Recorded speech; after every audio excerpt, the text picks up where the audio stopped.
आइए जानते हैं इलॉन मस्क की असलियत आज के इस वीडियो में। नमस्कार दोस्तों, सबसे पहले इस ट्रिलियन शब्द को समझना बहुत जरूरी है क्योंकि ये नंबर इतना बड़ा है, लोग बोलने में तो बोल जाते हैं over $70 million.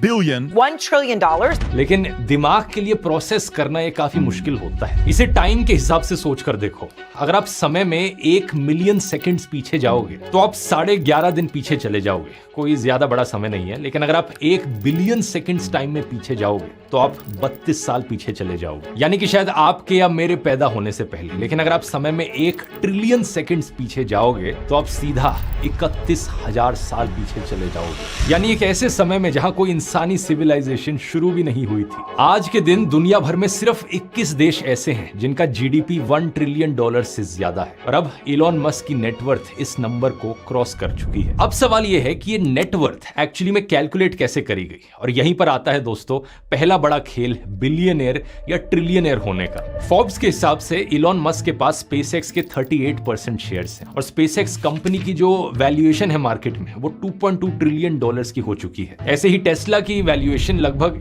$1 ट्रिलियन से ज्यादा की है। इसमें इलॉन का शेयर 15 से 25% तक का बताया जाता है। तो सिर्फ इन 2 कंपनीज में स्टेक की वजह से ही इलॉन को ट्रिलियनियर घोषित किया गया है। लेकिन यहीं पर आती है पहली बड़ी प्रॉब्लम, और ये प्रॉब्लम सिर्फ इलॉन की ही नहीं बल्कि हर बिलियनियर लेवल के अमीर आदमी की है कि ये पैसा लिक्विड नहीं है। ऐसा नहीं है कि इनके बैंक अकाउंट में $1 ट्रिलियन पड़े हुए हों जिन्हें ये कभी भी बैंक से बाहर निकालकर खर्च कर सकते हैं। ये सारा पैसा इन कंपनीज के शेयर्स में मौजूद है, और ऐसा भी नहीं है कि ये शेयर बेच दिए जाएं तो सीधा बैंक अकाउंट में पैसा आ जाएगा। ये एक तरह की पेपर वेल्थ है। इलॉन मस्क खुद कह चुके हैं कि उनके पास सिर्फ 0.1% कैश है, और उनकी बाकी सारी नेटवर्थ शेयर से आती है। 0.1% ऑफ 1 ट्रिलियन होता है $1 बिलियन इन कैश। और यहां अगर उन्होंने अपने टेस्ला और स्पेसएक्स के शेयर्स बेचने की कोशिश करी तो तुरंत इन शेयर्स की कीमत मार्केट में क्रैश हो जाएगी, क्योंकि मार्केट में एक साथ बहुत सारे शेयर्स आ जाएंगे। दूसरे लोग जिन्होंने अपना पैसा इन कंपनीज में इन्वेस्ट कर रखा है उन्हें लगेगा कि अगर इलॉन शेयर बेच रहा है तो इसका मतलब ये कंपनी अब वैल्यूएबल नहीं रही है, इसलिए लोग भी अपना पैसा बाहर निकालेंगे और सारी वैल्यू